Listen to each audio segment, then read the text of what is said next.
जय श्री कृष्ण, राधे राधे। आज हम सुनेंगे वैशाख मास के कथा अध्याय 6वां। बोलिए भगवान विष्णु की जय। वध ने पूछा, हे ब्राह्मण, आपने पहले कहा था कि भगवान विष्णु की प्रीति के कल्याणकारी भगवत धर्मों का और उनमें भी वैशाख महीने में कर्तव्य रूप से बताए हुए नियमों का विशेष रूप से पालन करना चाहिए। भगवान विष्णु कैसे हैं, उनका क्या लक्षण है, उनकी सत्ता में क्या प्रमाण है और वे सर्वव्यापी भगवान किनके द्वारा जानने योग्य है। वैष्णव धर्म कैसे होते हैं और किससे भगवान श्रीहरि प्रसन्न होते हैं। हे महात्मने, मैं आपका किंकर हूँ, मुझे यह सभी बातें आप विस्तार से बताएं। व्याध के इस प्रकार पूछने पर ब्राह्मण शंख ने रोग शोक से रहित संपूर्ण जगत के स्वामी भगवान नारायण को प्रणाम करके व्यास से कहा, भगवान विष्णु का स्वरूप कैसा है यह सुनो। भगवान समस्त शक्तियों के आश्रय, संपूर्ण गुणों की निधि और सबके ईश्वर बताए गए हैं। वे निर्गुण, निष्काल और अनंत है, सच्चित है, आनंद ही है उनका स्वरूप है यह, जो कि अखिल चराचर जगत है। अपने अधीश्वर और आश्रय के साथ नियत रूप से जिसके वश में स्थित है, जिससे इसकी उत्पत्ति, पालन और संहार, पुनर्वृत्ति और नियमन आदि होते हैं। प्रकाश, बंधन, मोक्ष और जीविका, इन सब की प्रवृत्ति जहाँ से होती है वहीं वह ब्रह्म नाम से प्रसिद्ध भगवान विष्णु है। वे ही विद्वानों के सामान्य सर्वव्यापी परमेश्वर है। ज्ञानी पुरुषों ने उन्हीं को साक्षात परब्रह्म कहा है। वेद, शास्त्र, स्मृति, पुराण, इतिहास, 5 रात और महाभारत सब विष्णु स्वरूप है और विष्णु की प्रतिपादन है। इन्हीं के द्वारा महाविष्णु जानने योग्य है। वेद सनातन देव भगवान नारायण को इस इंद्रिया से कोई अनुमान से या तर्क से नहीं जान सकता। उन्हीं के दिव्य जन्म, कर्म और गुणों को अपनी बुद्धि के अनुसार जानकर उनके अधीन रहने वाला जीव समूह सदा मुक्त होते हैं। यह संपूर्ण जगत प्राण से उत्पन्न हुआ है, प्राण स्वरूप है, प्राण रूपी सूत्र में पिरोया हुआ है। प्राण ही चेष्टा करता है, सबका आधारभूत यह सूत्र आत्मा प्राणी ही है। विष्णु एक ऐसा विद्वान पुरुष है। तब व्याध ने पूछा, ब्राह्मण, जीवों में ही शुद्ध आत्मा प्राण सबके श्रेष्ठ किस प्रकार है। तब ब्राह्मण शंख ने कहा, हे व्याध, पूर्व काल में सनातन देव भगवान नारायण ने ब्रह्मा आदि देवताओं की सृष्टि करके कहा, हे देवताओं, मैं तुम्हारे सम्राट के पद पर ब्रह्मा जी की स्थापना करता हूँ। यही तुम सबके स्वामी है। अब तुम लोग में से जो सबसे अधिक शक्तिशाली हो उसे तुम स्वयं ही युवराज के पद पर प्रस्थापित करो। भगवान के इस प्रकार कहने पर इंद्र आदि सब देवता आपस में विवाद करने लगे। मैं युवराज बनूंगा और मैं युवराज बनूंगा। किसी ने सूर्य को श्रेष्ठ बताया, किसी ने इंद्र को, किसी की दृष्टि कामदेव पर पड़ी। सबसे श्रेष्ठ कुछ लोग मौन होकर ही खड़े थे। आपस में कोई निर्णय होते न देखकर भगवान नारायण के पास पूछने के लिए गए और प्रणाम करके हाथ जोड़कर कहने लगे, महाविष्णु, हम सब ने अच्छी तरह से विचार कर लिया है, किंतु हम सब में श्रेष्ठ कौन है यह अभी निश्चय नहीं कर सक रहे हैं। अब आप ही हमारा निर्णय करें। भगवान विष्णु ने हंसते हुए कहा, इस विराट ब्रह्मांड रूपी शरीर से प्राण निकल जाने पर यह गिर जाएगा और जिसके प्रवेश करने पर पुनर्खड़ा होगा वही देवता सबसे श्रेष्ठ होगा। भगवान का ऐसा कहने पर सब देवताओं ने कहा, अच्छा ऐसा ही हो। सबसे पहले देवेश्वर जयंत विराट शरीर की पैर से बाहर निकला। उसके निकलने से उस शरीर को लोग पंगु कहने लगे, पर शरीर गिर न सका। यद्यपि वह चल नहीं पाता था तो भी सुनता था, पीता था, बोलता था, सूंघता था और देखता था और पूर्ववत स्थिर था। उसके बाद गुई देश से दक्ष प्रजापति निकलकर अलग हो गए। तब से लोग ने उसे नपुंसक कहा, किंतु उस समय भी वह शरीर गिर न सका। उसके बाद विराट शरीर के हाथ से सब देवताओं के राजा इंद्र बाहर निकले। उस समय भी शरीर पात नहीं हुआ। विराट पुरुष को सब लोग हस्तिन कहने लगे। तब नेत्रों से सूर्य निकले। तब लोगों ने उसे अंधा और काना कहा। उस समय भी शरीर का पतन नहीं हुआ। उसके बाद नासिका से अश्विनी कुमार निकले, किंतु शरीर नहीं गिर सका। केवल इतना कहा जाने लगा कि यह सूंघ नहीं सकता। कानों से अधिष्ठात्री या दशाएं निकली। उस समय लोग उसे बधिर कहने लगे, किंतु उसकी मृत्यु नहीं हुई। उसके बाद जीवों से वरुण देव निकले। तब लोगों ने यही कहा कि यह पुरुष रस का अनुभव नहीं कर सकता, किंतु देहपात नहीं हुआ।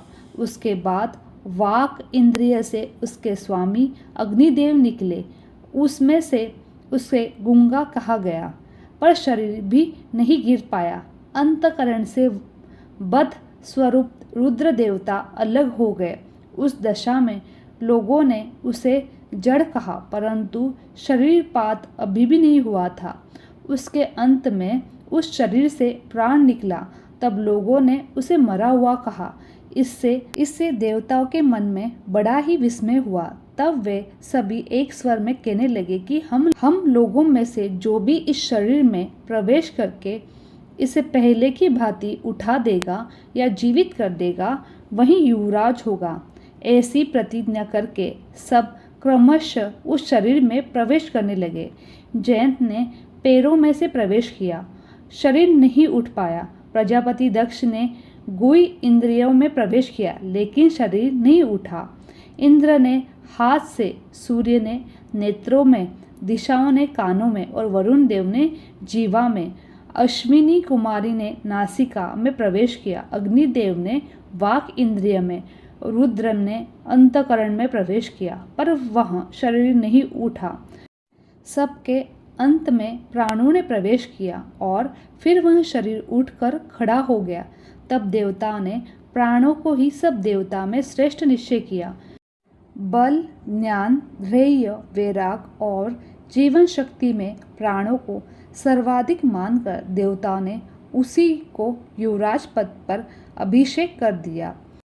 इस उत्कृष्ट स्थिति के कारण प्राण को उत्तम कहा गया। अंत में समस्त चराचर जगत प्राण को कश्मकश में इस उत्कृष्ट स्थिति के कारण प्राणों को उक्त कहा गया। अंत समस्त चराचर जगत प्राणपति जग ईश्वर प्राण अपने पूर्ण और बलशाली अंशों के द्वारा सर्वत्र परिपूर्ण है। प्राणहीन जगत का अस्तित्व ही नहीं है। प्राणहीन कोई भी वस्तु वृद्धि को प्राप्त नहीं होती। इस जगत में किसी भी प्राणहीन वस्तु की स्थिति नहीं है। इस प्रकार प्राण सब जीवों में श्रेष्ठ है, सबके अंतरात्मा और सर्वाधिक बलशाली सिद्ध हुई। इसीलिए प्राण का उपासक प्राण की सर्वश्रेष्ठ कहते हैं। प्राण सर्वदेवात्मा है, सब देवता प्राण में है। वह भगवान वासुदेव का अनुगामी और सदा उन्हीं में स्थित है। मनीषी पुरुष प्राण को महाविष्णु का पल कहते हैं। महाविष्णु की महात्मा और लक्षण को इस प्रकार जानकर मनुष्य पूर्व बंधन का अनुसरण करने वाला अज्ञानमय लिंग को उसी प्रकार त्याग देता है जैसे सर्प पुरानी कचौली को त्याग देता है। लिंग देह का त्याग करके वह परम पुरुष अनामय भगवान नारायण को प्राप्त कर लेता है। शंख मुनि की कही हुई बात सुनकर व्यास ने पुनः पूछा, है ब्राह्मण, यह प्राण जब इतना महान, प्रभावशाली और इस संपूर्ण जगत का गुरु ईश्वर है, तब लोगों में इसकी महिमा क्यों प्रसिद्ध नहीं हुई? तब मुनि श्रेष्ठ शंख ने कहा, बहुत समय पहले की बात है। प्राण यश्वमेध यज्ञ के द्वारा अनामय भगवान नारायण का यंजन करने के लिए गंगा के तट पर प्रसन्नतापूर्वक गया अनेक मुनिगणों के साथ उसके फलों के द्वारा पृथ्वी का शोधन किया। उस समय वहाँ समाधि में स्थित हुए महात्मा कनक बाम्बी की मिट्टी में छुपे हुए बैठे थे। हल जोतने पर बाम्बी गिर जाने पर बाहर निकल आए और क्रोधपूर्वक देखकर सामने खड़े हुए। महाप्रभु प्राण को शाप देते हुए कहा कि देवेश्वर, आज से लेकर आपकी महिमा तीनों लोकों में, विशेष तक भूलोक में प्रसिद्ध नहीं होगी। आपके अवतार तीनों लोकों में विख्यात हो गए। व्याध तभी से संसार में महाप्रभु प्राण की महिमा प्रसिद्ध नहीं हुई। भूलोक में तो उनकी जति विशेष रूप से नहीं है। तब व्याध ने भगवान विष्णु के रचे हुए करोड़ों और सहस्त्र सनातन जीव नाना मार्ग पर चलने और विभिन्न कर्म करने वाले को क्यों नहीं दिखाई देते?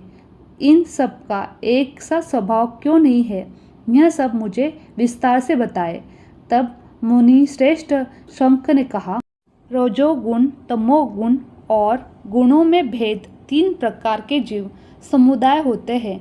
उनमें से राजस स्वभाव वाले जीव राजस कर्म, तमोगुण जीव तामस कर्म और सात्विक स्वभाव वाले जीव सात्विक कर्म करते हैं। कभी कभी संसार में इनके गुणों में विषमता भी होती है। उसी से वह उच्च और नीच कर्म करते हुए तदा अनुसारण पल के भागी होते हैं। कभी सुख, कभी दुख और कभी दोनों ही यह मनुष्य के गुणों की विषमता को प्राप्त करते हैं। प्रकृति में स्थित होने पर जीव इन तीनों लोकों से बनते हुए गुण और कर्म के अनुसार उनके कर्मों को भिन्न भिन्न फल प्राप्त होता है। यह जीव फिर गुणों के अनुसार ही प्रकृति को प्राप्त कर लेता है। उसके बाद व्याध ने पूछा, हे मुनि, भागवत धर्म कौन कौन से होते हैं और किन के द्वारा भगवान विष्णु प्रसन्न होते हैं? तब मुनिवर शंख ने कहा, जिसके अंतःकरण की शुद्धि होती है, जो साधु पुरुषों का उपकार करने वाला, जिसने कभी किसी की निंदा नहीं की, उसे तुम सात्विक धर्म समझो। वेदों और स्मृतियों में बताए हुए धर्म का यदि निष्काम भाव से पालन किया जाए तो वह लोक से विरुद्ध ना होते हैं। उसे सात्विक धर्म जानना चाहिए। वर्ण और आश्रम के विभाग के अनुसार जो 4 प्रकार के धर्म है, वे सभी नित्य, नैमिक और काम्य भाव से 3 प्रकार के माने गए हैं। वे सभी अपने अपने वर्ण और आश्रम के धर्म जब भगवान विष्णु को समर्पित कर दिए जाते हैं, तब उन्हें सात्विक धर्म जाना जाता है। सात्विक धर्म ही मंगलमय भागवत धर्म है। भगवान विष्णु ने क्षीर सागर में सबके हित की कामना से भगवती लक्ष्मी जी को दही से निकाले हुए मक्खन की भांति सब शास्त्रों का सादर से विस्तार से बताया। वैशाख मास के व्रत का अनुष्ठान करता है, वह सभी पापों से रहित हो सूर्य मंडल को भेद कर भगवान विष्णु के योगी दुर्लभ परम धाम में जाता है। इस प्रकार दिव्य श्रेष्ठ शंख के द्वारा भगवान विष्णु के प्रिय वैशाख मास के धर्मों का वर्णन होते समय वह 5 शंखों वाला वटवृक्ष तुरंत ही भूमि पर गिर पड़ा। उसके खोखले में एक विकराल अजगर रहता था। वह भी पाप योनि में शरीर को त्याग कर तत्काल ही दिव्य स्वरूप धारण कर मस्तक झुकाए मुनीश्वर शंख के सामने हाथ जोड़कर खड़ा हो गया। उसके बाद व्यास सहित शंख मुनि ने विस्मय होकर उससे पूछा, तुम कौन हो और तुम्हें यह दशा किस प्रकार प्राप्त हुई है? तब उस सर्प ने कहा, पूर्व जन्म में मैं प्रयाग का एक ब्राह्मण था। मेरे पिता का नाम कुशित मुनि था और मेरा नाम रोचक था। मैं धनाढ़ा मान से दूषित था। बैठे बैठे बहुत बकवास किया करता था। बैठना, सोना, नींद लेना, मैथुन करना, जुआ खेलना, लोगों की बातें करना और सुध लेना, यही मेरे व्यापार में थे। लोक निंदा के डर से नाम मात्र के ही शुभ कर्म करता था। वह भी बड़े दान के साथ। उन कर्मों को मेरी कोई श्रद्धा नहीं थी। इस प्रकार में दुष्ट दुर्बुद्धि के कितने ही वर्ष बीत गए। एक दिन वैशाख मास में जयंत नामक ब्राह्मण प्रयाग क्षेत्र में निवास करने वाले पुण्यात्मा द्विज को वैशाख मास के धर्म सुनाने लगे। स्त्री पुरुष वैश्य हजारों श्रोता प्राप्त काल स्नान करके अविनाशी भगवान विष्णु की पूजा के बाद प्रतिदिन ब्राह्मण जयंत की कथा सुनते थे। वे भी सभी पवित्र और मौन रहकर उस भगवत कथा के अनुरक्त रहते। एक दिन मैं भी कौतूहलवश देखने की इच्छा से श्रोताओं की उस मंडली में जा बैठा। मेरे मस्तक पर पगड़ी बंधी हुई थी, इसलिए मैंने नमस्कार तक नहीं किया और संसारी वार्तालाप में अनुरक्त हो कथा में विघ्न डालने लगा। कभी मैं कपड़े फैलाता, कभी किसी की निंदा करता, कभी जोर से हंस पड़ता। कथा समाप्त हुई तब तक मैंने इस तरह समय बिताया। उसके बाद दूसरे दिन सग्निपात रोग से मेरी मृत्यु हो गई। पहले तपाए हुए शीशे के जल से भरे हुए हलाहल नरक में डाल दिया गया और 14 मनमंतरों तक वहाँ पर यातना भोगता रहा। उसके बाद 84 लाख योनि में जन्म लेता रहा और मरता रहा। इसके बाद क्रूर तमोगुण सर्प होकर इस वृक्ष की कोख में निवास कर रहा था। हे मुने, सौभाग्य से आपके मुखारविंद से निकली हुई अमृत कथा को मैंने अपने दोनों नेत्रों से सुना, जिससे मेरे सारे पाप तत्काल ही नष्ट हो गए। मुनि श्रेष्ठ, मैं नहीं जानता कि आप किस जन्म के मेरे बंधु हैं, क्योंकि मैंने कभी किसी का उपकार नहीं किया। जो मुझ पर आपकी कृपा हुई, जिनका चित्त समान है, जो सब प्राणियों पर दया करने वाले साधु पुरुष है, उनमें परोपकार की स्वाभाविक प्रकृति होती है। उनकी कभी किसी के प्रति विपरीत बुद्धि नहीं होती। आज आप मुझ पर कृपा करके, जिससे कि मेरी बुद्धि धर्म में लगे, देवादिदैत्य नाग हो, साधु चरित्र वाले महापुरुष का सदा ही संग प्राप्त हो। जो लोग मध्य से अंधे हो रहे हैं, उनके लिए एकमात्र दरिद्रता की उत्तम अंजन है। इस प्रकार नाना भांति से स्तुति करके रोचन ने बार बार मुनिवर शंख को प्रणाम किया और हाथ जोड़कर उनके आगे खड़ा हो गया। तब शंख मुनि ने कहा, हे ब्राह्मण, तुमने वैशाख महीने का और भगवान विष्णु का महात्म्य सुना है, जिससे उसी क्षण तुम्हारा सारा बंधन नष्ट हो गया है। हे ब्राह्मण, परिहास, भय, क्रोध, द्वेष, कामना या स्नेह से एक बार भी भगवान विष्णु के पाप हारी नाम का उच्चार करके बड़े भारी पाप भी रोग शोक सहित वैकुंठ धाम में जाते हैं। फिर जो श्रद्धा से युक्त होकर क्रोध और इंद्रियों को जीतकर सबके प्रति दया भाव रखते हुए भगवान की कथा सुनते हैं, वे उनके लोक में जाते हैं। इस विषय में तो क्या ही कहा जा सकता है। कितने ही मनुष्य केवल भक्ति के बल से एकमात्र भगवान की कथा वार्ता में तत्पर हो, अन्य सभी धर्मों का त्याग कर देने पर भगवान विष्णु के परम पद को पा लेते हैं। भक्ति से अथवा द्वेष से जो कोई भी भगवान की भक्ति करते हैं, वे भी प्राण हारिणी पूतना की भांति परम पद को प्राप्त होते हैं। सदा महात्मा पुरुषों का संग, उन्हीं के विषय में वार्तालाप करना चाहिए। रचनाशीलता हो जाने पर भी जिसके प्रत्येक श्लोक में भगवान के सुई सूचक नाम है, वही वाणी जन समुदाय की पाप राशि का नाश करने वाली होती है, क्योंकि साधु पुरुष उसी को सुनते हैं, गाते हैं और कहते हैं। जो भगवान किसी से कष्ट सांध्य सेवा नहीं चाहते, आसान यादि विशेष उपकारों की इच्छा नहीं करते और सुंदर रूप और जवानी भी नहीं चाहते, अव्यक्त दया निदान भक्त वत्सल भगवान नारायण के शरण में जाओ। हे महामति, वैशाख मास में कहे हुए इन सभी धर्मों का पालन करो, उससे प्रसन्न होकर भगवान जगन्नाथ तुम्हारा कल्याण करेंगे। ऐसा कहकर शंख मुनि व्याध की ओर देखकर चुप हो गए। उस समय उस दिव्य पुरुष ने पुनः इस प्रकार कहा, हे मुनि, मैं धन्य हूँ, आप जैसे दयालु महात्मा ने मुझ पर अनुग्रह किया। मेरी कुस्तिल योनि दूर हो गई। अब मैं परम गति को प्राप्त हो रहा हूँ। यह मेरे लिए सौभाग्य की बात है। इतना कहकर उस दिव्य पुरुष ने शंख मुनि की परिक्रमा की और उनकी आज्ञा लेकर दिव्य लोक को चला गया। उसके बाद संध्या हो गई। व्याध ने मुनिवर शंख को अपनी सेवा से संतुष्ट किया और उन्होंने सायंकाल की संध्या उपासना करके शेष रात्रि व्यतीत कर दी।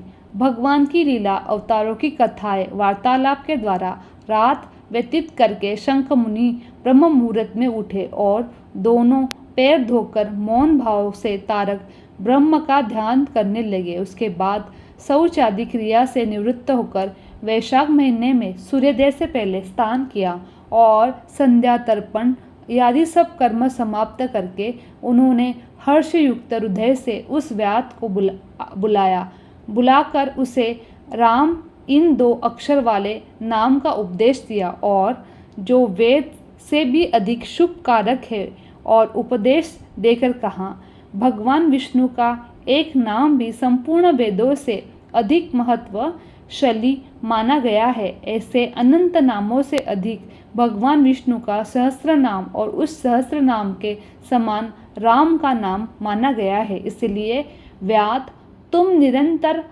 राम नाम का जप करो और मृत्यु पर्यंत मेरे बताए हुए धर्मों का पालन करते हुए रहो। इस धर्म के प्रभाव से तुम्हारा वाल्मीकि ऋषि के घर जन्म होगा और तुम इस पृथ्वी पर वाल्मीकि के नाम से प्रसिद्ध हो जाओगे। व्याध को ऐसा आदेश देकर मुनिवर शंख ने दक्षिण दिशा को प्रस्थान किया। व्याध भी शंख मुनि की परिक्रमा करके बार बार उनके चरणों में प्रणाम किया और जब तक वे दिखाई दिए तब तक उन्हीं की ओर देखता रहा। उसके अति योग्य वैशाख मास के धर्मों का पालन किया। जलनी, कटहल, आम आदि फलों से राह चलने वाले थके मांदे पथिकों को पंखा और चप्पल, जूते और बालू के बिछावन और छाए आदि की व्यवस्था से पथिकों का परिश्रम और पसीने का निवारण करता। प्राप्त काल स्नान करके दिन रात राम नाम का जप करता। इसी प्रकार धर्म अनुष्ठान करके वह दूसरे जन्म में ऋषि वाल्मीकि का पुत्र हुआ। उस समय वह महायशस्वी वाल्मीकि के नाम से प्रसिद्ध हुआ। उन्हीं वाल्मीकि जी ने अपने मनोहर प्रबंध रचना द्वारा संसार में दिव्य राम कथा को प्रकाशित किया, जो समस्त कर्म बंधनों का उच्छल करने वाली है। मिथिलापति, देखो, वैशाख मास का महात्मा में ऐसा ऐश्वर्य प्रदान करने वाला है जिससे एक व्याध को भी परम दुर्बल ऋषि भाव को प्राप्त कर दिया। यह रोमांचिक उपाख्यान सब पापों को नाश करने वाला है। जो इसे सुनता है, पढ़ता है अथवा सुनाता है, वह पुनः माता के स्तन का दूध पीने वाला नहीं होता। आज के अध्याय की कथा यहीं पर समाप्त होती है। आगे की कथा हम कल सुनेंगे। बोलो भगवान विष्णु की जय।